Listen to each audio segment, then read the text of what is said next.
aujourd'hui, je vais vous parler d'éco-extraction de biomolécules pour des applications alimentaires ou cosmétiques.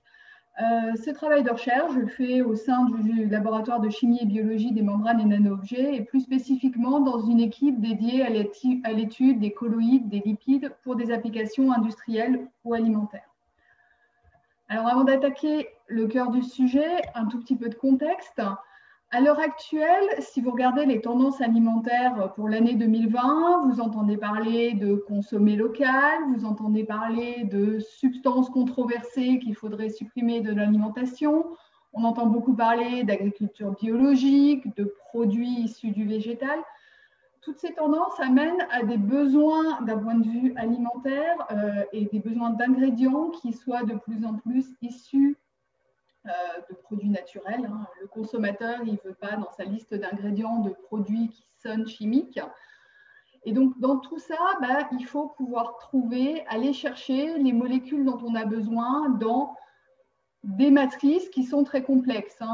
Si vous voulez aller faire un yaourt avec des protéines végétales, c'est un peu plus compliqué d'aller récupérer les protéines végétales que de prendre du lait de vache pour le faire. Alors, globalement, on va parler de l'extraction. Si je reprends la définition du Larousse, l'extraction, c'est une opération qui consiste à retirer d'une matière première un ensemble de produits qui constituent l'extrait. Alors, dit comme ça ne vous parle peut-être pas beaucoup, mais dans la vie de tous les jours, le matin au petit-déj, il doit y avoir au moins les 3/4 d'entre vous qui font une extraction. Lorsque vous faites votre café ou votre thé pour le petit déjeuner, vous faites une extraction. On extrait, dans l'exemple du café broyé avec de l'eau chaude.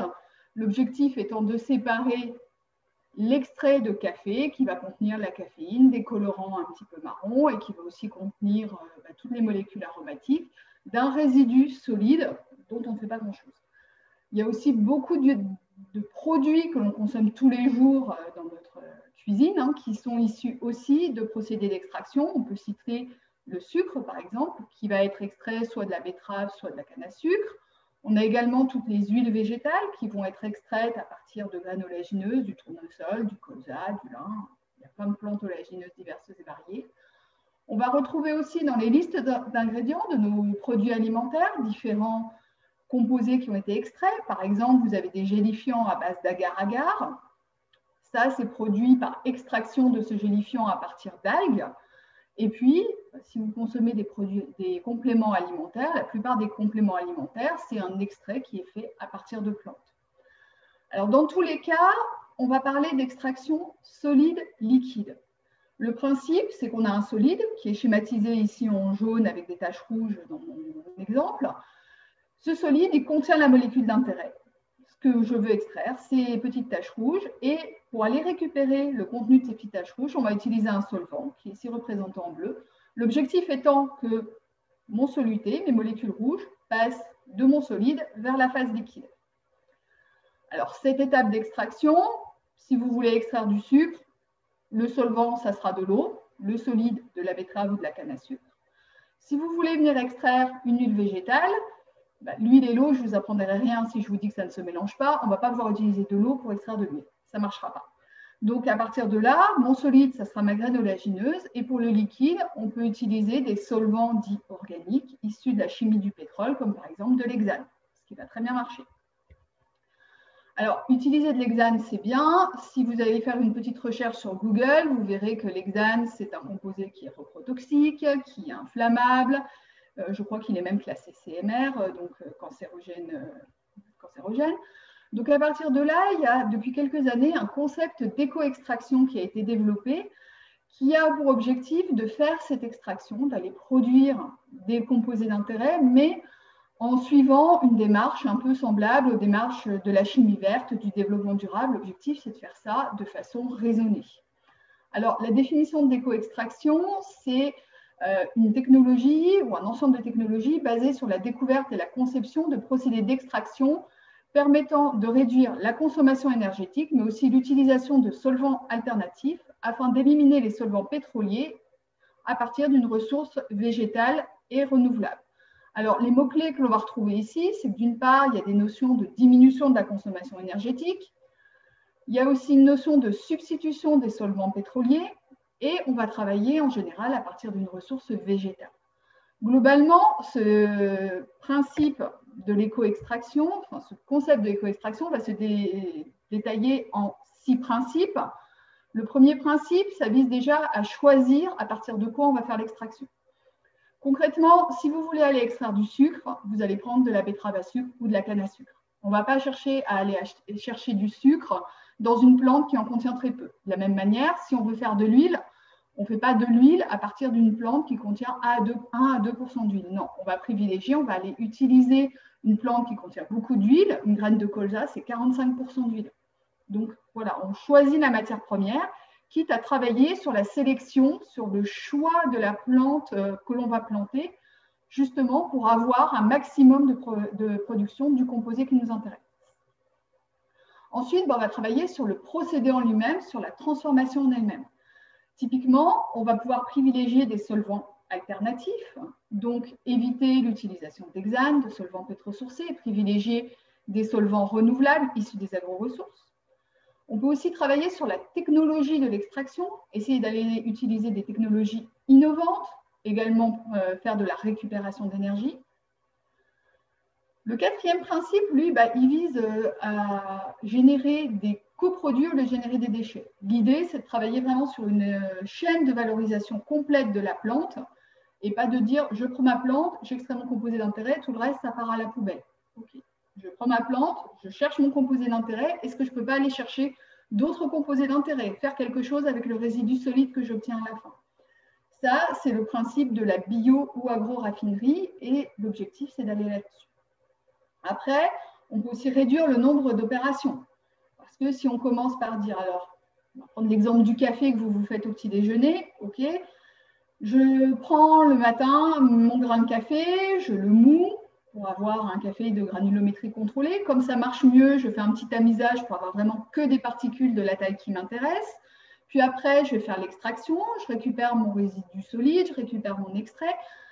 Mon extrait, comme il n'est pas tout à fait assez concentré en café, comme ce que j'aime bien, j'évapore une partie de l'eau pour avoir vraiment le café comme j'aime. Ça rajoute énormément d'étapes. Donc ici, l'idée, c'est de travailler en un minimum d'étapes pour avoir le tout en un minimum d'opérations unitaires, donc d'étapes. Et puis à la fin, ça rejoint les attentes actuelles du consommateur. On veut ce qui est appelé un produit non dénaturé, biodégradable, sans contaminants et porteur de valeur éco-extrait. Bref, c'est essayer d'avoir un produit le plus naturel possible. Alors, dans ce contexte, moi, je travaille essentiellement sur les principes 2 et 3, qui visent à privilégier des solvants alternatifs et à travailler sur des technologies innovantes. Et moi, la technologie innovante que j'utilise, elle est basée sur l'utilisation des fluides supercritiques. Alors, un fluide supercritique, c'est quoi? Je suis désolée, il va falloir faire un peu de thermodynamique. Ici, on a le diagramme d'état d'un corps pur, l'eau. Si je vous parle de l'eau, à pression atmosphérique, à 1 bar, tout le monde sait qu'en dessous de 0 degré Celsius, l'eau est sous forme liquide. Entre 0 et 100 degrés, on a de l'eau, elle est solide en dessous de 0 degré Celsius, elle est liquide entre 0 et 100 degrés. Et au-delà de 100 degrés, on a de l'eau sous forme de gaz, de la vapeur d'eau. En jouant sur la pression et la température, on peut passer d'un état à l'autre. Et si je suis la ligne qui sépare la phase solide de la phase liquide, je peux continuer à augmenter la pression et à diminuer la température. Cette ligne est infinie, elle ne s'arrêtera pas. À l'inverse, lorsque je considère la courbe qui sépare les phases liquides et gazeuses, cette courbe elle a un point d'arrêt que l'on appelle le point critique. Eh bien, si j'amène l'eau à une pression supérieure à sa pression critique, soit 218 bars, et à une température supérieure à sa température critique, soit 374 degrés Celsius, j'ai un fluide supercritique qui a des propriétés qui ne sont ni celles du solide, ni celles du liquide, ni celles du gaz, mais qui a des propriétés très particulières qui en font un solvant d'intérêt pour faire de l'extraction. Alors ici, j'ai pris l'exemple comme corps pur de l'eau. Alors avec des pressions de 218 bars et des températures critiques de 374 degrés Celsius, les installations industrielles qui permettent de l'utiliser sont assez limitées. Et puis, si je vous parle d'extraction de produits naturels à cette température, je vais peut-être un peu commencer à le carboniser mon produit. Bref, l'eau supercritique, ce n'est pas le solvant qui va être le plus adapté. On va plutôt travailler avec du CO2 supercritique. Pourquoi du CO2 supercritique? Parce que la pression critique du CO2, c'est aux alentours de 74 bars. C'est une pression qu'on sait très facilement atteindre sur des installations de laboratoire ou des installations industrielles. La température critique, c'est 31 degrés Celsius. Concrètement, en été à Bordeaux, vous êtes au-delà de la température critique du CO2. Donc, c'est un fluide que l'on peut facilement amener dans des conditions supercritiques et qu'on va pouvoir utiliser dans ces conditions supercritiques. En plus, le CO2, c'est facilement disponible, pas cher, on est à 15 à 20 centimes d'euros le kilo. Ça ne s'enflamme pas au contact de l'air, c'est inerte, c'est-à-dire que ça ne réagit pas avec les autres composés, avec le milieu ambiant. Il est non toxique. Au niveau alimentaire, il est Generally Recognized as Safe, GRAS. Alors ça, c'est la législation américaine, mais ça veut dire qu'il est autorisé pour des applications alimentaires, cosmétiques et pharmaceutiques. Donc, j'ai le droit de l'utiliser pour produire des aliments, des extraits destinés à des aliments. Et cerise sur le gâteau, à pression et température atmosphérique, actuellement, j'ai plein de CO2 autour de moi et ce CO2, il est gazeux. Donc, l'avantage pour de l'extraction, c'est qu'en général, quand on fait une extraction, à la fin, on a un extrait qui est dans notre solvant. Votre café, le matin, il est dans l'eau. Vous avez une solution aqueuse de café. En général, quand on fait de l'extraction pour produire des ingrédients, on aime bien à la fin avoir des ingrédients sous la forme solide ou au moins sous la forme concentrée. Donc, on est toujours obligé d'enlever le solvant d'extraction. Là, l'idée, c'est qu'en utilisant du CO2 supercritique, on n'aura pas besoin de séparer le solvant d'extraction de notre extrait, puisque ça va se faire tout seul. On ramène tout le monde à pression atmosphérique et c'est comme votre coca. Si vous le laissez longtemps à l'air, il finit par dégazer et il n'y a plus de CO2 dedans. Alors, le CO2 supercritique, ce n'est pas non plus une technologie extrêmement innovante ou peu présente. C'est un procédé qui est industriel, qui est étudié depuis maintenant 30 à 40 ans. Quand je vous parle de procédé industriel, le café décaféiné Maxwell House, il est décaféiné avec un procédé au CO2. On parle d'une unité qui traite à peu près 81 000 tonnes par an de produits. On a également des installations industrielles qui permettent de traiter à peu près 2500 tonnes de liège par an. Vous allez me dire, mais pourquoi traiter du liège avec du CO2 ? On est dans la région de Bordeaux, on aime bien le vin et le liège, ça pose un petit problème qui est le goût de bouchon dans les bouteilles de vin. Et on s'est rendu compte qu'en extrayant une molécule qui est présente dans le liège, celle qui est représentée ici, qui s'appelle l'anisole, on empêche le développement du goût de bouchon dans le vin. Donc, on va venir pré-traiter le liège avant de former les bouchons pour enlever cette molécule et du coup préserver le vin par la suite. Alors, si on regarde un peu sur les deux exemples que je vous présente, les molécules ici, on remarque qu'il n'y a pas vraiment de groupement OH sur ces molécules. Ce sont des molécules qui sont dites apolaires. C'est l'une des caractéristiques du CO2 supercritique. C'est un solvant qui est dit apolaire, qui va permettre d'extraire des molécules, globalement, très schématiquement, qui n'aiment pas l'eau. On va le formuler comme ça. Donc, on peut le faire pour extraire de la caféine, de l'azinisole, différents arômes et parfums. Mais c'est également un solvant qui est très utilisé pour extraire les huiles. Il va être très adapté. Et quand je parle d'huile, votre bouteille d'huile au supermarché, d'un point de vue chimique, ce sont des triglycérides. Ici, je vous ai représenté une molécule de triglycérides. C'est quoi?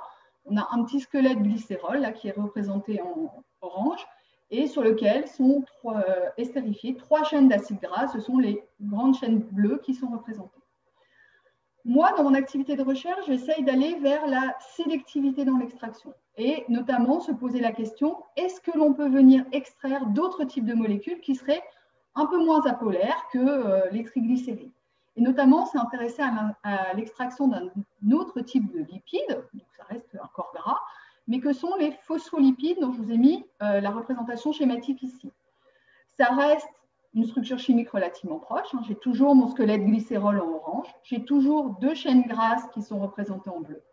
Ce qui va changer, c'est qu'au lieu d'avoir une 3e chaîne grasse qui soit estérifiée sur la 3e liaison du glycérol, à la place, j'ai ici un groupement phosphate qui, lui, a une affinité pour l'eau, est un groupement polaire. Donc, du coup, mon phospholipide, comme il a quand même un groupement ici qui apprécie plus l'eau que des chaînes grasses qui n'aiment pas du tout l'eau, j'ai un lipide qui est un petit peu moins apolaire que ne le sera un triglycéride.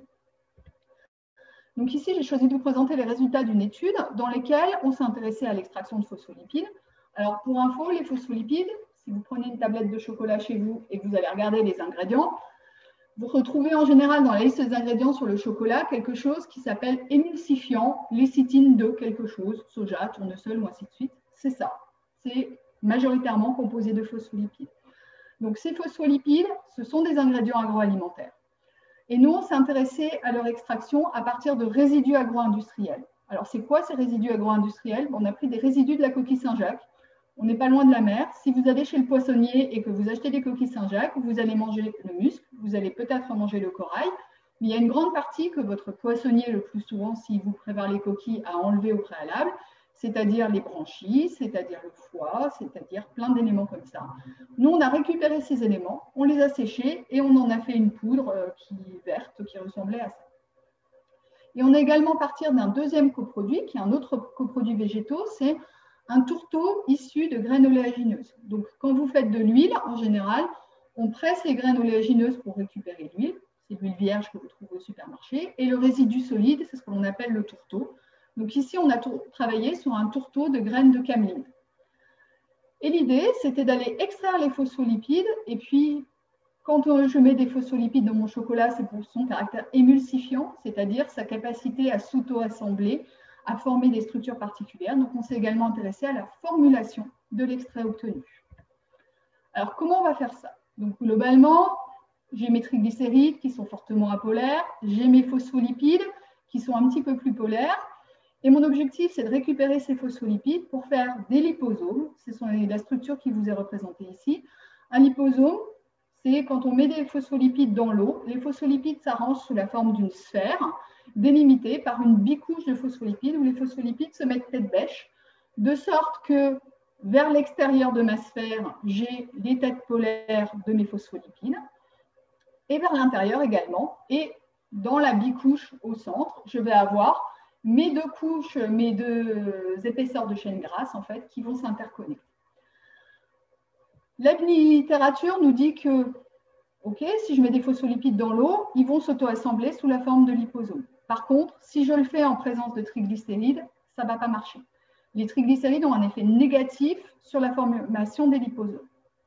Mon problème, c'est que mes deux matières premières, mes résidus agro-industriels, ils contiennent tous les deux 12 à 14% de lipides, 1 à 2% de phospholipides. Donc, ça veut dire qu'ici, j'ai plus de 10% de triglycérides dans ma matière première. Donc, comment je vais pouvoir avoir un extrait qui va contenir beaucoup de phospholipides et peu de triglycérides, puisque eux, ils vont m'embêter pour la suite. Pour ça, on va utiliser des mélanges de CO2 avec un autre cosolvant, de l'éthanol, pour pouvoir un peu jouer sur la sélectivité de l'extraction et aller extraire les molécules qui m'intéressent. Donc, pour faire ça, on utilise des extracteurs par CO2 supercritique. Donc, ici, vous avez une photo de celui qui est à l'ENSCPP et qu'on utilise aussi en enseignement. Donc, ça ressemble à ça. Le principe général, c'est qu'on a un corps de l'extracteur ici dans lequel on va mettre le tourteau de cameline ou le résidu de Saint-Jacques. On va venir à l'aide de pompes amener le CO2 et le cosolvant au contact de la matière solide. Mon fluide va traverser le litre solide. Je vais le récupérer à la sortie par un système de dépressurisation. Je viens alors récupérer mon extrait sous une forme liquide. Avec cet appareil, ici, je peux travailler jusqu'à des pressions de l'ordre de 1000 bars. Alors, je mets mon résidu ici à l'intérieur et après, j'ai plein de paramètres sur lesquels je peux jouer pour contrôler mon extraction. Je peux jouer sur la température, la pression, le débit de CO2, la quantité de cosolvant que je vais envoyer. Bref, j'ai plein de paramètres sur lesquels jouer. Ici, si je vous montre, par exemple, l'effet du pourcentage d'éthanol. Ici, vous avez des courbes d'extraction, donc c'est la quantité extraite au cours du temps. Pour Scallops, c'est la Saint-Jacques en anglais. Donc, on a fait cette extraction avec 7% d'éthanol, c'est la courbe tout en bas, 15% d'éthanol, c'est la courbe du milieu, ou 30% d'éthanol, c'est la courbe du haut. Et puis, à chaque fois qu'on a fait un petit extrait, on a regardé quel était le pourcentage de phospholipides que l'on avait réussi à obtenir. Donc ici, par exemple, sur mon premier point, j'ai 8,3% de phospholipides dans mon extrait. Ici, j'en ai 7,2, 3,6. Globalement, que ce soit sur la Saint-Jacques ou sur la cameline, en faisant cette extraction avec un pourcentage constant d'éthanol au cours du temps, au final, j'arrive à extraire jusqu'à 80% des phospholipides quand je mets 30% d'éthanol. Si je mets 7% d'éthanol, je n'extrais pas du tout mes phospholipides. Par contre, Mes pourcentages de phospholipides dans les fractions, sur une fraction ici, j'atteins à peu près 40% de phospholipides, mais j'ai moins de 100 mg de phospholipides disponibles. Est-ce que vous voyez ici, ça veut dire qu'entre ce point-là et ce point-là, j'ai extrait peut-être moins d'1 gramme d'une fraction qui contient 39% de phospholipides. Bon. Mon idée, c'est d'arriver à avoir des phospholipides en plus grande quantité et qui soient plus purs. Pour faire ça, on va tout simplement moduler la composition du solvant d'extraction au cours du temps. On commence par faire une extraction avec juste 7% d'éthanol, ce qui me permet d'obtenir des extraits qui sont totalement dépourvus de phospholipides. Ici, j'ai 0% de phospholipides extraits. Et une fois que j'ai quasiment appauvri, terminé mon extraction, c'est-à-dire ici, on voit que j'atteins un plateau d'extraction, je change la nature de mon solvant. Je mets désormais 27% d'éthanol, ce qui me permet de venir extraire d'autres molécules, d'autres types de molécules. J'ai donc une quantité d'extrait qui augmente à nouveau au cours du temps. Et j'obtiens à ce moment-là des fractions qui contiennent à peu près en moyenne une vingtaine de pourcents de phospholipides. J'extrais toujours de 75 à 80% de mes phospholipides, mais cette fois-ci, j'ai des fractions qui sont un petit peu plus riches. J'ai jusqu'à 320 mg de phospholipides dans mes fractions. Et avec 320 mg de phospholipides, je peux essayer d'aller faire des formulations et essayer d'en faire quelque chose. Donc, pour voir si on arrivait, même avec des puretés pas très élevées de l'ordre de 20%, à former des liposomes, on a pris ces extraits, on les a séchés, on les a mis dans l'eau et on a observé qu'on avait effectivement la formation de liposomes qui avait, quelle que soit la matière première, un diamètre à peu près équivalent de l'ordre de 600 micromètres. Sauf que là, je rajoute une étape. Dans mon principe d'éco-extraction qui vise à limiter les opérations unitaires, ce n'est pas top. Si je pouvais directement utiliser cet extrait dans l'éthanol pour faire des liposomes, ça serait mieux. C'est ce qu'on a fait. Dans ce cas-là, on forme ce qu'on appelle des étosomes, c'est-à-dire des liposomes en présence d'éthanol. En présence d'éthanol, on a réussi à former ces structures qui sont plus petites que sans éthanol, parce que l'éthanol a tendance à venir se mettre dans la couche lipidique et à perturber le système. Mais on a montré que par ce procédé supercritique, on arrivait à extraire des phospholipides et que ces phospholipides, on pouvait les formuler sous la forme de liposomes. Alors, ces liposomes, vous les trouvez notamment sur des applications cosmétiques et pharmaceutiques parce que ce sont des structures qui traversent la peau. Donc, ça peut être un système de ce qu'on appelle drug delivery, un système qui permet de délivrer des médicaments ou des actifs pharmaceutiques, par exemple. Alors, au final, est-ce que ce procédé répond vraiment à de l'éco-extraction? J'ai bien travaillé avec des produits principalement végétaux ou à partir de déchets. J'ai utilisé un solvant alternatif, le CO2, et de l'éthanol qui est un solvant agrosourcé. J'ai travaillé avec une technologie innovante, un fluide supercritique. Pour ce qui est du produit final, on peut aller travailler encore plus loin. Pour l'instant, on n'a pas travaillé à la valorisation. Nous, c'était le produit d'entrée qui était un coproduit.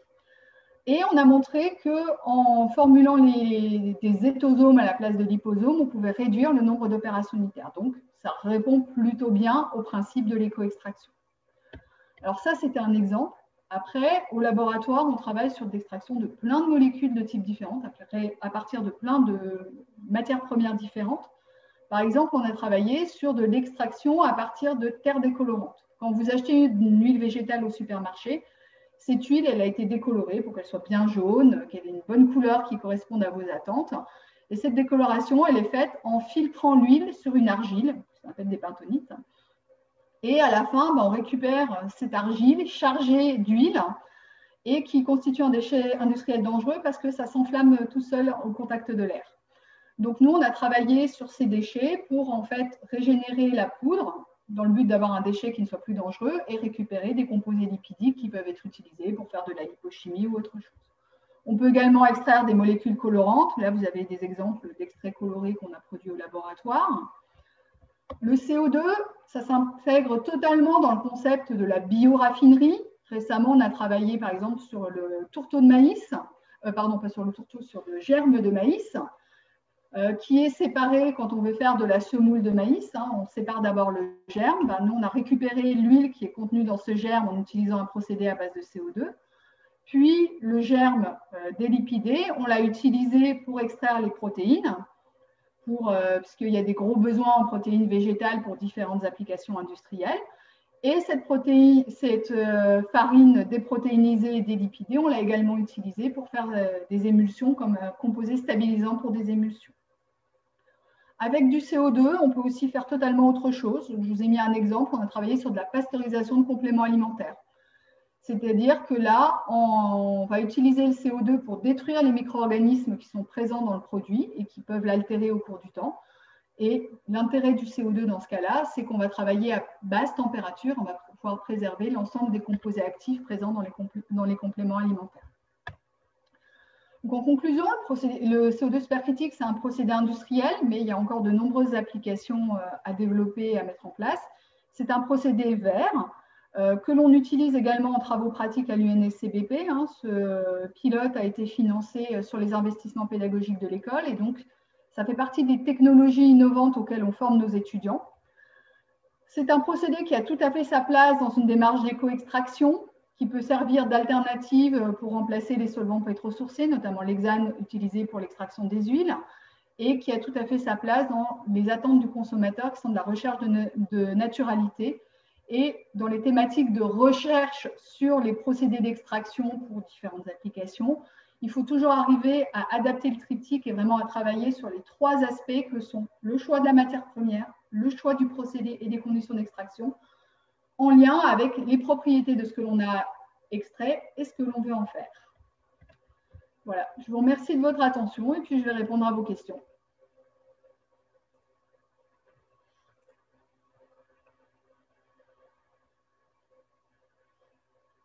Alors, question de Claude. Peut-on décontaminer, éliminer les pesticides ou autres contaminants des matières premières non bio par CO2 supercritique? Si oui, est-ce utilisé couramment? Alors, ça fait partie des choses qui sont abordées parce que souvent, effectivement, les pesticides ou ce genre de molécules sont plutôt des molécules apolaires, donc ils peuvent être extraits avec du CO2. Après, ce n'est pas spécifiquement utilisé sur cette application. En Europe tout du moins. Il y a une application industrielle en Asie du Sud-Est, je ne sais plus si c'est en Corée ou en Chine, où on va en fait travailler le riz, décontaminer le riz, extraire les pesticides du riz par du CO2 supercritique. Donc, c'est toujours envisageable. Le problème, c'est toujours la spécificité de l'extraction. Est-ce qu'on va réussir à extraire uniquement les pesticides ou est-ce qu'on ne va pas aussi extraire d'autres composés d'intérêt et réellement changer les propriétés du produit? C'est un des dangers quand on fait de l'extraction comme ça.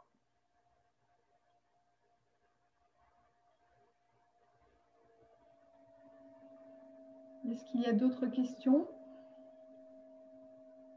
Je souris, Raphaël, parce qu'il y a une question qui dit est-ce que tu enseignes la spécialisation LAI? Oui.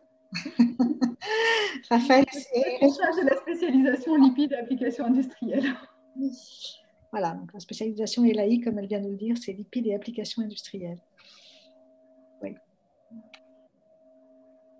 Et est-ce que, alors moi j'ai une question que tu n'as pas abordée, c'est la question du coût de cette technologie par rapport à d'autres plus traditionnelles.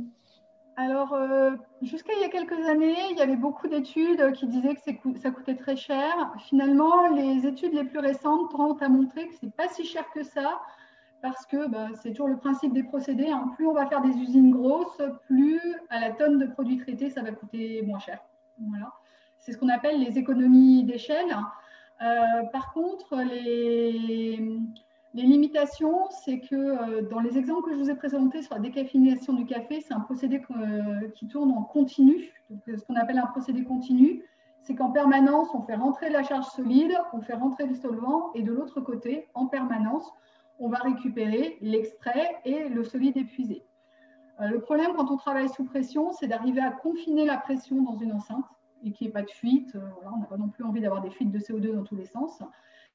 Et ça, c'est compliqué à mettre en œuvre. Maxwell House n'a pas breveté le système qui permet de contenir la pression à l'intérieur de leur système, donc on ne sait pas comment ils font. Et à l'heure actuelle, tous les systèmes d'extraction par CO2 supercritique fonctionnent dans ce qu'on appelle en batch, c'est-à-dire qu'on vient mettre le solide dans une autoclave, dans un système sous pression. On fait circuler le fluide pour faire l'extraction. Puis une fois qu'on a fini, on ramène tout le monde à pression atmosphérique, on récupère le solide, on remet du solide propre à extraire et ainsi de suite.